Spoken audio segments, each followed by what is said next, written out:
me? No.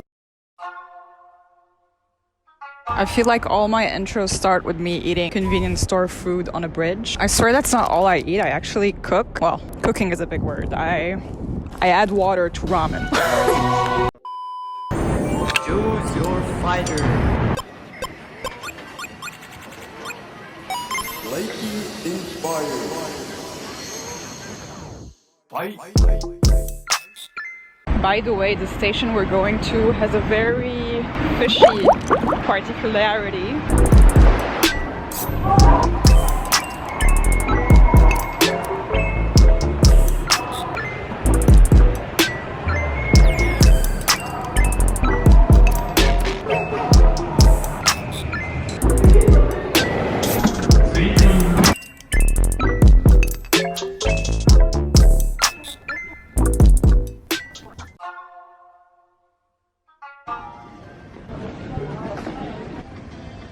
There are many secondhand shopping areas in Tokyo, however, I find them to be quite overpriced. In my opinion, Koenji offers the most reasonably priced option, but Shimokitazawa is still better than places like Harajuku. Many people turn to secondhand shopping, believing it aligns with eco-consciousness and the moral high ground of our consumption-driven capitalist society. I used to perceive such people as naive because individuals aren't the reason the world is burning. The primary culprits are corporations that are responsible for at least a third of the world's total carbon emission. You see, the idea of a carbon footprint that eventually led people to believe they should adopt certain practices to limit it was actually crafted by an advertising firm working for British Petroleum in the early 2000s. Their goal was to shift climate change blame from oil companies to individuals, essentially deflecting our finger pointing to ourselves rather than big companies. So I used to think that anyone practicing eco-friendliness or recycling or shopping secondhand in order to limit their carbon footprint was naive. How could personal choices make any real impact when compared to these corporate giants that are literally crushing our planet? I maintained that cynical view until I read this book, and one passage really shifted the way I viewed things. Blaming businesses for prioritizing profit over people is common but not very effective. It's important to remember that businesses are profit-driven entities and publicly owned companies that are obligated to maximize profits within the bounds of the law. We, the public, share responsibility for enabling these harmful practices, like continuing to buy unsustainable products and not demanding concrete changes and not acting like we want concrete changes, i.e. continuing to buy these unsustainable products. In the long run, it's up to us to make destructive environmental policies unprofitable and push for sustainable alternatives. This can be achieved through different ways, the most approachable being boycotting and the promoting of sustainability in fashion, for example. We've been able to make companies change before, a good portion of them being aware of different body sizes, some even trying to include more shades in their foundations. Yes, these are tiny steps, they might even be laughable,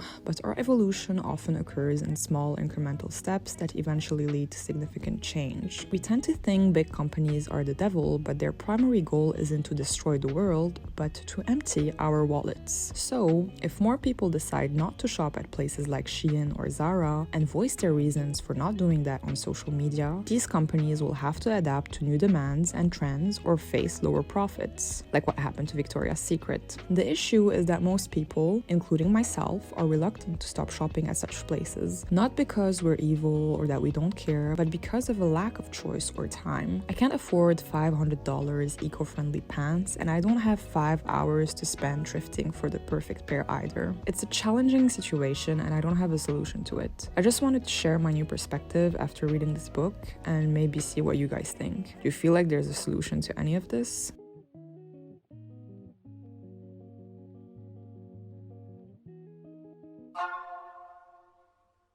You guys just missed an important character development.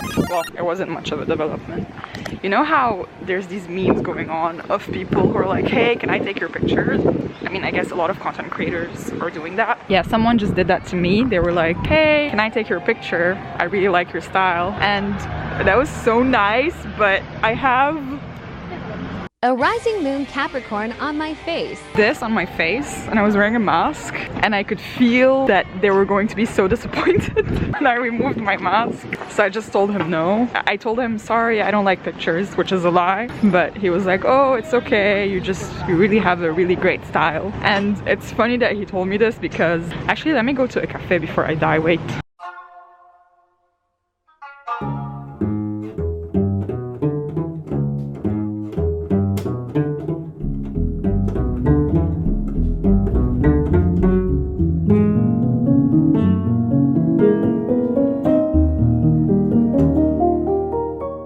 I've been shopping not shopping, I was mostly taking pictures, honestly, for around 2 hours. Now I'm at a cafe because I used to be able to shop for like 6 hours on end, and now apparently I'm just old. I'm gonna show you guys what I bought. Oh, actually, let me tell you the tale of what happened to me. Okay, so I was looking at everyone and I was like, wow, people are so stylish in Japan. I'm gonna cry. I feel like a grandmother. And I wanted to buy clothes. So I wasn't like feeling bad about my style because I still think I'm... And then there's this guy that comes to me and he's like, hey, I'm a photographer. I think you look super good. Can I take a picture of you? And there's just like confidence boost. I didn't want him to see my acne. I felt like he would be disappointed, so I just said no to avoid the situation being awkward. But yeah, that was nice. And if you're watching, this is why I'm overconfident about everything, because of external male validation. Only going to Koenji for some secondhand shopping. So the only reason why I'm going to Koenji is that I want to buy a necklace because I'm going to Okinawa and I think that a necklace would look good with my bikini. Yeah, is it very vain? Yes. Am I still doing it? Yes. The dichotomy of the mind between spirituality and materialism is great.